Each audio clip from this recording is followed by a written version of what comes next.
Salut tout le monde, on se retrouve dans cette nouvelle vidéo pour que je vous fasse mon bilan des nouveautés séries de la saison 2019-2021. Il s'agit donc des nouveautés qui ont été diffusées entre septembre 2019 et août 2020 à peu près. Est-ce que cette vidéo arrive en retard? Oui, comme d'habitude. Est-ce qu'un jour j'arriverai à la poster à l'heure? Peut-être, pas cette année en tout cas. Au programme, nous avons donc 33 séries. On va parler de 33 séries dans cette vidéo, c'est absolument énorme. Clairement, j'ai regardé énormément de trucs cette année. Merci les services de streaming principalement qui nous inondent de nouvelles séries un peu plus chaque année. Donc bien évidemment, cette vidéo sera en plusieurs parties parce que sinon, j'ose même pas imaginer la longueur totale de cette vidéo. Ça sera un enfer, je pense. Donc 2 ou 3 parties, je ne sais pas. Vous verrez parce que là, maintenant, tout de suite, je peux pas vous dire. Bref, comme d'habitude, les séries sont donc classées par ordre alphabétique parce que j'aime quand c'est bien rangé. Et en barre d'infos, vous pouvez retrouver un sommaire avec les titres des séries, le timecode de quand est-ce que je parle de cette série, et si je suis pas trop con, normalement il y aura même des bandes annonces. Voilà. Donc, let's go! On va commencer par Amazing Stories ou Histoire fantastique en français. C'est une série d'anthologie dans laquelle à chaque épisode on nous raconte une histoire extraordinaire et fantastique, d'où le titre finalement, et c'est un reboot de la série du même nom qui a été diffusée dans les années 80. Donc une première série anthologique et vous allez voir qu'il va y en avoir beaucoup dans ce bilan, mais c'est malheureusement pas la meilleure du lot des os. Les histoires sont toutes très mignonnes et pleines de bons sentiments, mais malheureusement ça manque un peu d'originalité. Tous les thèmes qui sont abordés sont un peu du déjà vu et il n'y a pas grand chose qui sort du lot à vrai dire. En fait on dirait un peu une version positive et familiale de The Twilight Zone parce que tout se finit toujours un peu bien et c'est quand même un peu sympa et enfin voilà quoi. C'est mignon à regarder mais globalement j'ai trouvé ça quand même un peu décevant. Et sinon on n'a pas d'informations sur l'avenir de cette série à l'heure actuelle. On va passer à Are You Afraid of the Dark? C'était de base une mini-série qui s'est transformée en anthologie, mais on en reparlera après, bref, qui raconte l'histoire d'un groupe d'adolescents qui sont fans d'histoires d'horreur et qui ont créé un club appelé la Société de Minuit. Et pendant une de leurs réunions, un des membres va leur raconter une histoire qui fait peur, mais en fait le souci c'est que son histoire va devenir réalité. C'est un remake de la célèbre série Fais-moi peur qui passait dans les années 90, c'était clairement dans la même veine que Chair de poule et perso j'adorais les deux. Vraiment c'était une époque formidable, j'espère que vous avez connu ça. Vraiment les années 90 avec le petit France 3, Chair de poule, Fais-moi peur, c'était un régal, vraiment. Ça me manque un peu ça, hein. Bon, je pense que ça m'a laissé quelques traumas aussi, mais j'ai adoré cette époque. Bref. Et du coup, ce remake, il est vraiment pas mal. Alors, bien sûr, ça reste un truc qui est destiné aux enfants. C'est assez soft, c'est très adolescent. On n'est pas sur la grosse série d'horreur de l'année, ni la plus intelligente d'ailleurs, parce que bon, encore une fois, c'est un truc qui est pour les ados / enfants et c'est produit par Nickelodeon, donc voilà. Mais franchement, j'ai trouvé ça très cool, ça m'a fait grave plaisir de replonger un peu dans cet univers. En plus, les personnages sont quand même assez intelligents malgré le fait que ce soit des ados, donc c'est plutôt un bon point. Et l'histoire est quand même vachement sympa. Et surtout, mais quel plaisir de retrouver ce générique, cette musique qui a marqué mon enfance, c'est... J'adore. C'est un peu, comment on dit, une petite Madeleine de Proust finalement ce remake. Et je trouve d'ailleurs que ce remake de Fais-moi peur, c'est clairement ce que les films Chair de poule auraient dû être. Parce que Mazette... Quelle déception. C'est pas de la merde, mais c'est pas ce que je voulais voir en tout cas. Bref, on n'est pas là pour parler de ça, bien sûr. Et donc du coup, je vous ai dit que de base c'était une mini-série, mais qu'en fait maintenant c'était une anthologie, parce que oui, de base ça devait être juste une mini-série, il y avait 3 épisodes, avec une histoire complète et une fin. Et finalement, contre toute attente, Nickelodeon s'est dit, on part sur une saison 2. Une saison 2 qui a donc des personnages totalement différents de la première saison. Bref... C'est maintenant une anthologie, donc comme vous l'avez compris, la série a été renouvelée pour une 2e saison. Ah, j'ai oublié de vous présenter quelqu'un.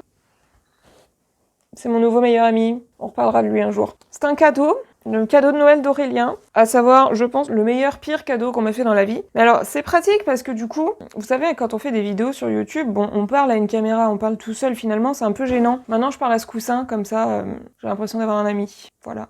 Mets-toi là, Charlie. Ensuite, on va passer à Blood Ride. Cette série est une anthologie horrifique venue tout droit de Norvège, et donc on a une histoire effrayante par épisode sur des thèmes plus ou moins variés. Cette série était plutôt pas mal, on a quelques histoires qui sont assez originales et d'autres un peu plus classiques et moins surprenantes. J'irais pas dire que cette série fait vraiment peur, mais on a une atmosphère qui est quand même assez glauque et c'est plutôt sympa, ça marche pas mal. J'ai juste une légère déception par rapport au contenu et au thème des épisodes parce qu'en fait, je m'attendais à ce que la série explore le folklore scandinave à fond du coup, vu que c'est une série norvégienne, mais au final on a quand même des histoires horrifiques qui sont assez classiques. Il y en a certaines qui se démarquent un peu, mais il y en a pas mal qui sont finalement, qui ont rien de nouveau en fait. Et du coup je trouve ça dommage parce que ça aurait pu nous faire découvrir un autre genre d'horreur qu'on n'a pas vraiment l'habitude de voir, mais bon, soit. À part ça, la série est cool. Les épisodes durent 30 minutes, donc c'est court et efficace, on n'a pas trop de longueur. Il y a toujours un petit plot twist à la fin qui rend le truc un peu sympa, même si parfois c'est prévisible. Bien évidemment, j'aime bien aimer aussi ce principe du bus qu'on voit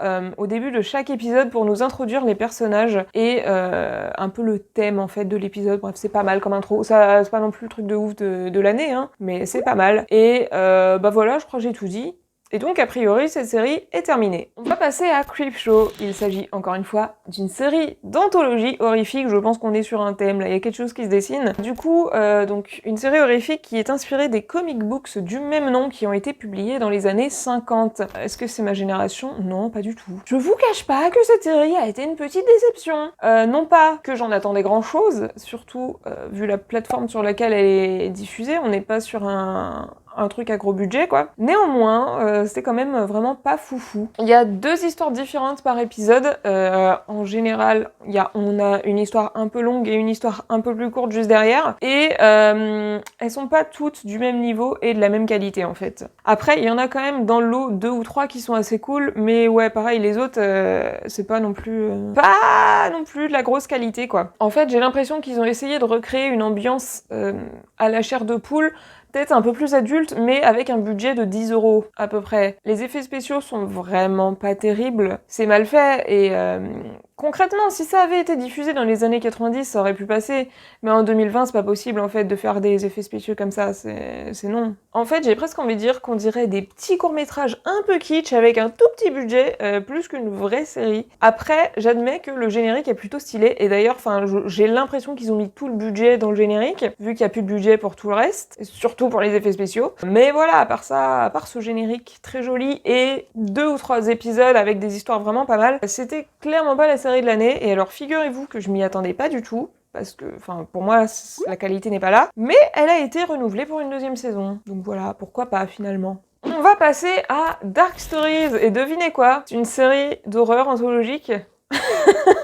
Mais c'est fou que ça s'enchaîne comme ça, j'adore putain. Bref, et c'est donc une mini-série de 5 épisodes avec 5 histoires d'horreur différentes. Incroyable, vraiment le grand chelem. Donc, la différence avec les autres, par contre, c'est qu'ici on a affaire à une série française, et pas n'importe laquelle, puisqu'il y a François Descraques qui travaille dessus, et ça change tout. Alors, ça va être compliqué de vous donner mon avis sur cette série, parce que les épisodes sont quand même vachement inégaux, donc c'est compliqué de faire une conclusion globale. L'épisode 1 était vraiment génial. On a une histoire qui parle de terreur nocturne, et c'est vraiment simple mais efficace. Le monstre dans cet épisode est vraiment terrifiant, mais quand je vous dis terrifiant, c'est pour de vrai, il me fait peur. Même des photos du monstre sur le tournage hors contexte me font peur. C'est que vraiment le personnage est travaillé de ouf. Bref, il est terrifiant. Voilà, c'est tout. Il est terrifiant. La réalisation de cet épisode est vraiment géniale. Il y a vraiment un travail dans les détails qui est excellent. Il y a des trucs que tu vois pas au premier coup d'œil. Après, tu re-regardes et là, tu vois des détails que t'avais pas vu avant. Bref,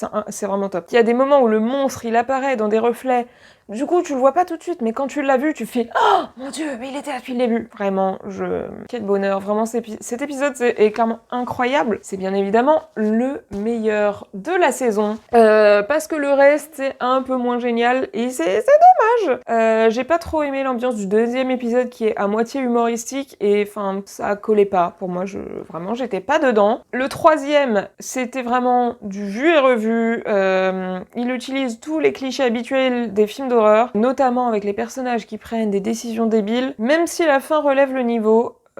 Cet épisode 3, c'était pas tip top, et c'est dommage parce que c'est aussi François Descraques qui a fait cet épisode, donc je m'attendais à fort mieux, et bah non. Il était pas mauvais, hein, mais comparé à l'épisode 1, y a pas photo, je vous le dis. Les épisodes 4 et 5 sont un peu mieux, mais voilà, globalement, je les trouve pas assez aboutis, surtout si on compare encore une fois au premier épisode qui est vraiment une masterclass incroyable. Je trouve que c'était une erreur du coup de mettre cet épisode en premier parce que une fois que t'as vu ça, tous les autres paraissent hyper fades. Alors que s'il avait été diffusé vers la fin, ça serait peut-être mieux passé, je pense, parce qu'il y aurait moins eu cet effet de comparaison et on aurait eu un truc qui monte un peu en pression au fil des épisodes. Après, je crache pas sur cette série non plus parce que la France qui fait de l'horreur, c'est quand même assez rare et surtout c'est quand même vachement bien fait malgré les défauts de la série. Je vais pas dire que c'est de la merde parce que c'est loin d'être de la merde et c'est fait par des gens qui sont talentueux et qui savent ce qu'ils font. Donc voilà, moi ce que je vous conseille c'est de regarder cette série mais de vous garder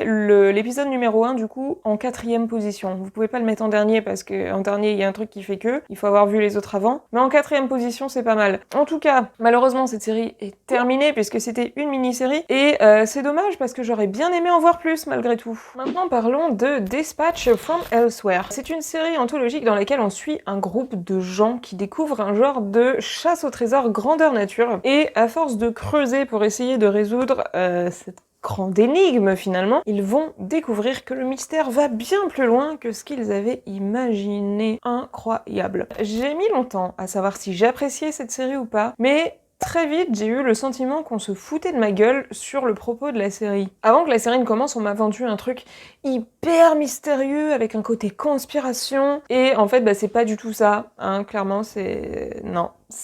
Au final, on est un peu plus dans une ambiance. En fait, la vie, c'est Disneyland et il y a de la magie partout si vous réussissez à la voir. Ce qui m'a gonflé parce que ce genre de truc où il faut pas se concentrer sur l'histoire mais sur le voyage, ça ne m'intéresse absolument pas du tout et c'est de la publicité mensongère un peu en plus, soyons honnêtes. Ce n'est pas ce qu'on m'a vendu, ce n'est pas ce que j'avais envie de voir, donc voilà, super. Il a fallu attendre la moitié de la saison pour qu'on commence à avoir enfin des réponses et pour qu'au final les choses aient de moins en moins de sens ensuite, plus on avançait. Et la fin, vraiment, elle m'a achevée parce que je me suis retrouvée devant mon écran en train de me dire tout ça pour ça. Vraiment, tout ça pour ça. C'est la première fois de ma vie, je crois, que j'aime pas qu'on brise le 4e mur, mais dans ce cas particulier, j'ai trouvé que le côté méta était très mal placé et maladroit, et au final, ça fait très prétentieux, et j'avais envie un peu de casser la gueule au gars qui a fait la série, on va pas se mentir, je suis pas la seule d'ailleurs. Dans l'ensemble, c'était pas si pire. J'ai bien aimé les personnages qui ont tous des caractères très différents, mais pourtant qui arrivent à fonctionner ensemble. Le personnage de Simone en particulier est très bien traité, je trouve, mais cette histoire qui n'a pas de sens et qui ne va nulle part, ça m'a saoulée, et vraiment après cette fin, j'ai eu l'impression d'avoir été prise pour une conne de A à Z et d'avoir perdu mon temps. Donc voilà. Alors, j'ai pas vraiment d'informations sur l'avenir de la série, mais je pars du principe que vu la fin, la série est terminée, parce que de toute façon, ça serait très con de vouloir continuer ça. Et si jamais ils avaient la brillante idée de faire une suite, je ne la regarderai pas. Maintenant, parlons de Emergence. On y suit les aventures de Jo, une femme qui prend en charge une fillette amnésique qui a été retrouvée sur le lieu où un mystérieux accident s'est produit. Et en essayant de découvrir ce qui s'est passé et qui est cette petite fille, elle va être entraînée dans une suite de mystères absolument incroyables. Je sais pas pourquoi je fais ça avec mes mains. Wow. C'est une autre série qui est sympa mais sans être exceptionnelle. L'idée de base est très cool et même si au début on a l'impression que les révélations sur l'identité de la petite fille se font un peu trop vite et que en fait après il n'y a plus d'histoire, en fait c'est plutôt l'inverse parce que ça permet de découvrir une autre vague de mystères encore plus grande. Donc finalement c'est pas si mal fait que ça, même si au début on pourrait croire. L'idée est assez originale, je trouve que l'ambiance est plutôt cool, les personnages sont assez attachants et même la petite fille, c'est pas une enfant insupportable, et pourtant Dieu sait qu'il y a des enfants insupportables dans les séries. D'ailleurs ça tombe hyper bien parce qu'avec les gens de mon podcast on vient de faire un épisode sur ce thème, donc n'hésitez pas à aller écouter ça. Hop, petit instant promo, ça fait plaisir. Bref, dans cette série on retrouve même l'acteur qui jouait Turk dans Scrubs. C'est sympa de voir que ce type est encore en vie depuis le temps finalement. Sinon la série est sympa, c'est une série plutôt familiale je trouve quand même. Ça se laisse regarder, mais après voilà, ça aurait pu être mieux, c'est loin d'être le truc de l'année. Je qualifierais cette série de sympatoche. Voilà. Et du coup, elle a été annulé. Maintenant, passons à Evil. Dans cette série, on suit les aventures de Kristen, une psychologue sceptique qui va faire équipe avec David, un prêtre en formation, et Ben, un entrepreneur. Alors, c'est une équipe assez particulière, je vous l'accorde, mais du coup, tous les trois, ils sont engagés par l'Église pour des histoires de prétendus miracles, des possessions démoniaques et autres phénomènes inexpliqués. Et en fait, leur mission, c'est de déterminer s'il s'agit bel et bien d'un événement surnaturel ou s'il y a une explication scientifique à ces phénomènes étranges. Pour moi, je pense que c'est la série de l'année. Concrètement, voilà, j'ai rien vu de mieux que ça cette année. Peut-être que le synopsis dit comme ça vend pas énormément de rêves et je suis bien d'accord, cette série est un peu difficile à résumer vu comme ça, mais pourtant c'est tellement bien, il faut dépasser ce synopsis et ces résumés nuls et la tenter. On a une ambiance dans cette série qui est assez glauque, horrifique et pesante, qui fonctionne incroyablement bien. Les personnages principaux sont vraiment bons et le trio là de l'espèce de Scooby Gang fonctionne hyper bien. Je trouve qu'ils sont très complémentaires les uns les autres. Le bad guy est aussi très efficace parce qu'il me gonfle sincèrement et j'ai envie de lui casser la gueule, donc c'est vraiment que ça fonctionne très bien. La rivalité qui est installée entre le scepticisme et la religion, je trouve que c'est très bien joué parce qu'en fait la série oscille subtilement entre le paranormal et le rationnel.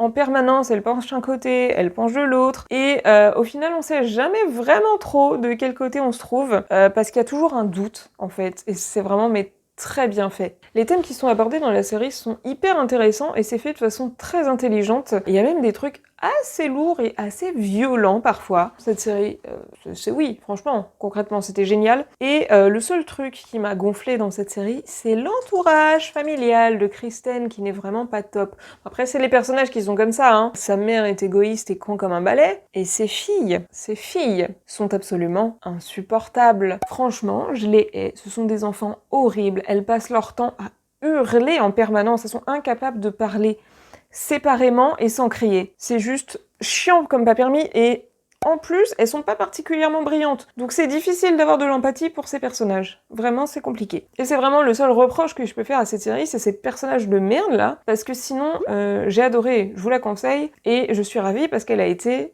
renouvelée. Maintenant, on va parler d'une série au titre très chiant, il s'agit de High School Musical, The Musical, The Series. Et oui, tout ça, c'est le titre. Du coup, ça se passe au lycée de East High, dans lequel a été tourné le célèbre film High School Musical. C'est très méta comme série, hein. Et du coup, pour rendre hommage à ce chef-d'œuvre, je dirais, on a la nouvelle prof d'art dramatique de l'école qui décide de créer une comédie musicale sur le thème d'High School Musical. Voilà, vraiment, c'est méta comme pas permis. Du coup, on a affaire à une série musicale, clairement un genre de Glee, hein. Sauf qu'ici, la cible, c'est clairement les fans d'High School Musical, ce dont je ne fais pas partie. J'ai dû voir les films quelques fois, mais enfin bon, je connais pas les chansons par cœur et je n'ai pas grandi avec, ça ne m'a pas marqué. Donc voilà, ils ont fait le pari de titiller la nostalgie des gens pour les faire retomber en enfance, adolescence, je sais pas. Donc voilà, c'est pas mon cas, mais j'ai quand même trouvé ça assez sympa, parce que c'est une série qui est clairement feel good, clairement pour adolescents aussi, un peu cliché et qui a pas une prétention incroyable d'être la série de l'année en fait. Donc voilà, ça fonctionne hyper bien, c'est cool à regarder, les dramas entre les personnages sont très fun à suivre. Voilà, c'est cool, on passe un bon moment devant. Et puis voilà, cette série, elle mérite quand même le prix du pire titre de série ever, donc c'est quand même quelque chose. Bah écoutez, oui voilà, série fun. J'ai rien d'autre à dire, elle a été renouvelée. Cool. Maintenant parlons de Into the Night. Dans cette série, le soleil est devenu dangereux et tue les gens, et on va donc suivre un petit groupe de survivants qui se trouve à bord d'un avion. Un avion qui va voler perpétuellement vers la nuit afin d'échapper à la mort. Ce que je ressens à propos de cette série est très étrange. À la fois j'ai trouvé ça décevant et mauvais, et en même temps c'était incroyablement captivant et divertissant. J'ai rarement autant gueulé sur Twitter à propos d'une série, et pourtant, Dieu sait que j'adore gueuler. En fait, ça a été décevant parce que je m'attendais à un truc bien, je sais pas pourquoi d'ailleurs. Je m'attendais à un truc bien quand j'ai entendu parler de cette série, j'aurais dû anticiper le fait qu'une production francophone serait pas ouf. Bref, tout ce qui se passe dans cette série n'est pas crédible une seule seconde. À la limite, le soleil qui tue les gens, je veux bien, mais tout ce qui se passe dans l'avion, les réactions des personnages, les événements, c'est non. Vraiment, c'est non. C'est très cliché. On a le tonton raciste qui voit un arabe à côté de lui et qui du coup est persuadé que c'est un terroriste. Quoi d'autre? Ils sont même pas 20 dans l'avion et pourtant... On a besoin d'un pilote, il y a un pilote, on a besoin d'un médecin, et il y a un médecin. Ils sont même pas 20, non, mais ils doivent être une dizaine, je crois, même pas. Bref, c'est improbable, mathématiquement ça ne fonctionne pas, ce n'est pas possible. À un moment, ils font même atterrir l'avion grâce à un tutoriel trouvé sur YouTube, pour vous donner une idée du niveau de cette écriture, de ce scénario. C'est un tutoriel, vraiment, voilà. Quelqu'un qui s'est dit, putain, je sais pas faire atterrir l'avion, on fait comment? Bah t'inquiète, c'est bon, on va regarder sur YouTube, il y a un tuto. Oui, bien sûr. Ok. Les actions des personnages sont absolument stupides. Par exemple, ils ont que 2 heures au sol pour aller chercher des provisions et tu les vois en train de marcher au lieu de courir alors que bon, le temps est compté. Le temps, c'est pas de l'argent, le temps, c'est de la vie. Mais non, ils se baladent tranquilles. Ils sont toujours à moitié en train de s'entretuer pour des histoires d'ego, alors que c'est peut-être les derniers survivants de l'espèce humaine. Mais bon, pourquoi pas. C'est que des trucs comme ça, en fait. Et vraiment, mais ça rend fou. Ça rend complètement fou. J'ai souhaité la mort de quasiment tous les personnages à un moment ou à un autre, tellement ils sont tous débiles et pas attachants du tout. Les acteurs jouent pas forcément très bien. C'est une série belge et je pense que certains acteurs ont plus l'habitude de parler néerlandais que français parce qu'on voit que c'est pas leur langue principale. Enfin, on entend surtout que c'est pas leur langue principale. Il y a énormément de choses à dire sur cette série.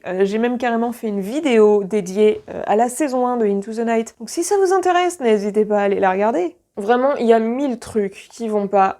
C'est tellement fou qu'on dirait, on dirait un nanar en fait, tellement rien n'a de sens, c'est incroyable. Et je trouve que c'est vraiment du gâchis parce que l'idée de base est bonne. Moi j'adore les trucs catastrophes comme ça, mais ils en ont fait n'importe quoi. Et pourtant, malgré tous ces points négatifs, je me suis éclatée avec cette série. Et ça n'a aucun sens, mais je me suis pas ennuyée une seule seconde. En fait, il y a de l'action, il y a du suspense, et j'ai été bizarrement captivée par ce truc. Je pense que c'est un peu l'effet Riverdale. Riverdale, c'est la série que tu regardes parce que tu sais que c'est de la merde, mais du coup c'est drôle, tellement c'est mauvais. Je pense que c'est à peu près la même chose ici. Donc voilà, c'est fou, mais j'ai pas passé un mauvais moment dans cette série, étrangement. Et surtout, ce qui est encore plus fou, c'est qu'elle a été renouvelée. Elle a été renouvelée. Netflix a renouvelé ça. Et alors putain, s'ils renouvellent ça, mais qu'ils renouvellent pas Julie and the Phantom, ça va chier des bulles. Into the Night, saison 2, je serai au rendez-vous. Je serai au rendez-vous, il y aura peut-être une vidéo du coup sur la saison 2 si c'est autant de la merde que la saison 1.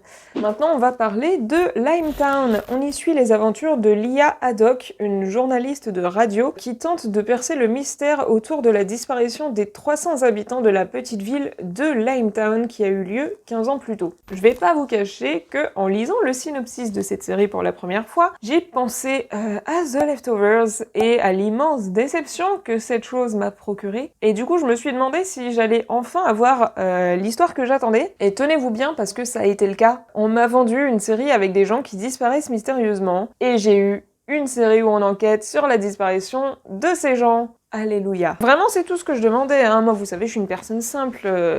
Je veux juste qu'on me donne ce qu'on m'a vendu, tout simplement. Donc voilà, c'est ce que je voulais. Merci Limetown. Tu ne m'as pas déçu. Le début de la série est un peu long, je trouve que ça démarre assez doucement, mais une fois que l'enquête est lancée, ça passe vraiment très bien. Le mystère se dissipe peu à peu, on a des petits éléments qui arrivent par-ci par-là. La route qui est empruntée pour expliquer la disparition de ces gens est assez inattendue, je dois bien vous avouer, et franchement je l'avais pas vu venir, donc bien joué, parce que au point où j'en suis, avec tous les trucs que j'ai vus, c'est compliqué d'arriver à me surprendre et pourtant ils ont réussi. On a une atmosphère qui est assez angoissante pendant toute la série. J'ai bien aimé. C'est la première série que j'ai regardée sur Facebook Watch et j'ai pas été déçue, hein, franchement. Du coup, la série a été annulée, mais en même temps, enfin annulée, pas vraiment, parce qu'en soi, il y avait une fin, donc je vois pas trop comment ils auraient pu en faire plus de toute façon, mais bref. Et il faut aussi savoir que du coup, cette série, c'est l'adaptation d'un podcast à la base, donc un podcast avec une histoire de fiction, que je vais probablement écouter parce que vraiment, j'ai bien aimé l'histoire. C'est ainsi que s'achève la première partie de cette vidéo bilan série. N'hésitez pas à me dire dans les commentaires ce que vous avez pensé de ces séries en question si jamais vous les avez vues. Et on se retrouve bientôt pour la deuxième partie. Bye!